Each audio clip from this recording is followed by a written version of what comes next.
They say grief brings families closer. But in my case, grief showed me who my family really was. My name is Rachel Greer. I'm 41 years old. And this is the story of how my brother tried to erase me after our father died, and how I made sure he couldn't. I live in Madison, Wisconsin. I teach art at a local public high school. Live in a modest two-bedroom colonial on East Washington, and up until last year, I believed my brother Aaron was my best friend. We weren't just siblings, we were survivors.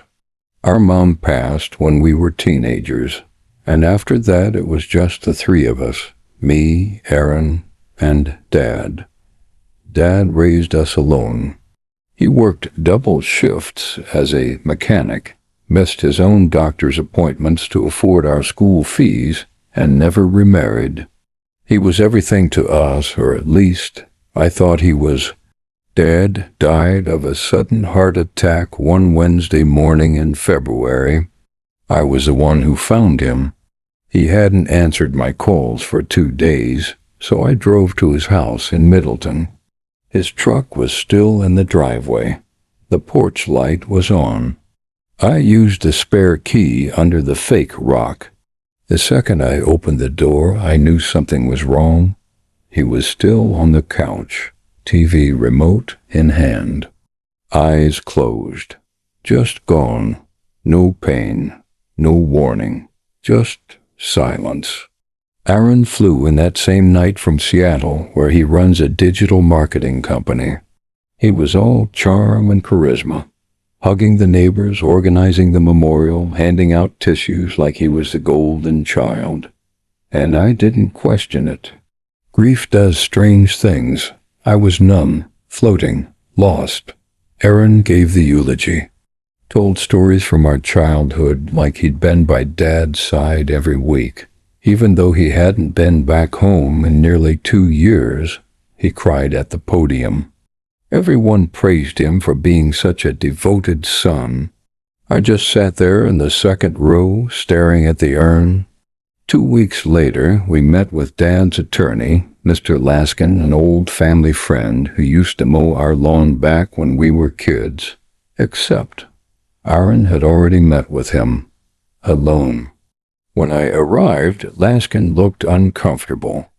"Rachel," he said, "I've been informed that your father's most recent will was never formally notarized, which means we must default to intestate succession, and that puts the estate in Aaron's name as executor." I blinked. "That's not right. Dad and I sat down with you last year. He updated the will after his heart scare. Remember? He wanted the house split, his 401k, the lake cabin." Mr. Laskin looked pained. "He never filed it, Rachel, and the only other copy I've seen is missing." I turned to Aaron. "You took it." He didn't flinch, just folded his hands and said, "Ratch, I think you're under a lot of stress right now. Let's not turn this into a fight." That night I sat in Dad's house alone.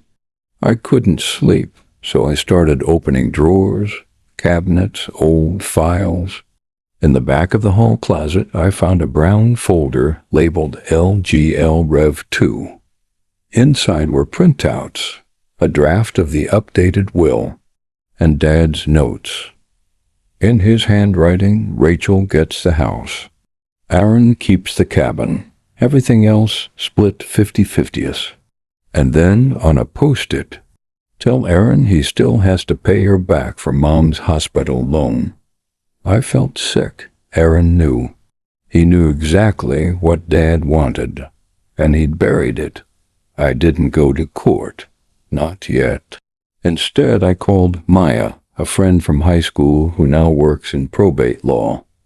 I asked her if there was anything I could do. She said one thing: paper trails always follow the money. So I did. I went through Dad's bank records, email accounts, even his Facebook messages, and that's when I found it. 2 weeks before Dad died, Aaron had visited Madison, quietly. No family dinner, no announcement, just a 2-day trip. And on the same day, Dad's 401k beneficiary was changed from Rachel Greer and Aaron Greer equal to Aaron Greer 100%. I stared at the PDF in disbelief. He didn't just take advantage of Dad's death. He started the betrayal while Dad was still alive. I called him. I didn't scream. I didn't cry. I just said, "Why?" He sighed. "Come on, Rachel. You've got your little house, your job, your quiet life. What would you even do with the cabin or the 401k? You don't get how these things work." I was shaking. He left it to both of us.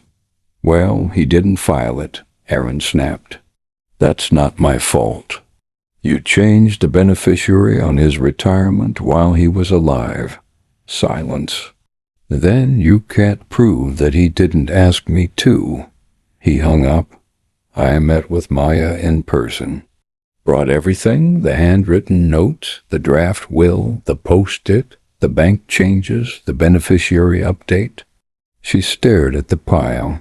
"You might not get it all back, but you have a case, especially with elder manipulation in the picture." I didn't want revenge. I wanted fairness. I wanted my father's wishes respected.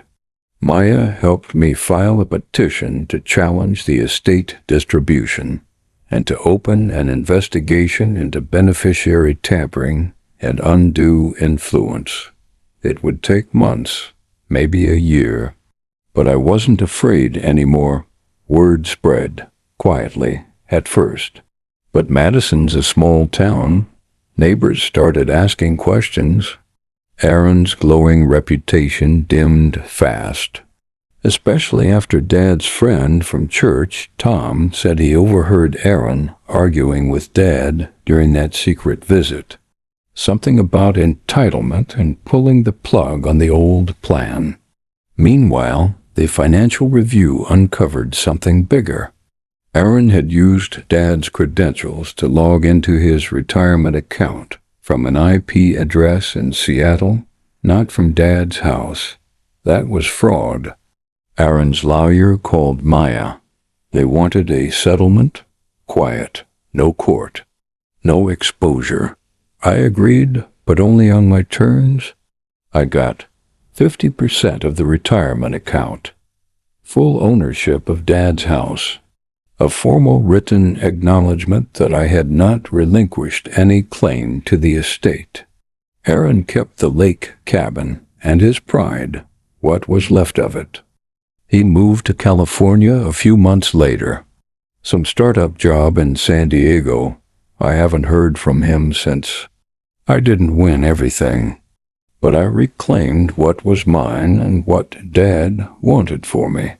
Some nights I sit on the porch of Dad's house, the same one we played tag on as kids, and I think about how betrayal doesn't always come from enemies. Sometimes it comes from the people who stood next to you in every childhood photo.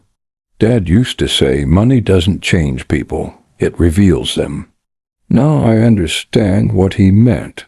What would you have done if your own sibling betrayed you like that? Tell me in the comments, because sometimes the quietest betrayals cut the deepest. And healing doesn't always come from revenge. Sometimes it comes from finally standing up.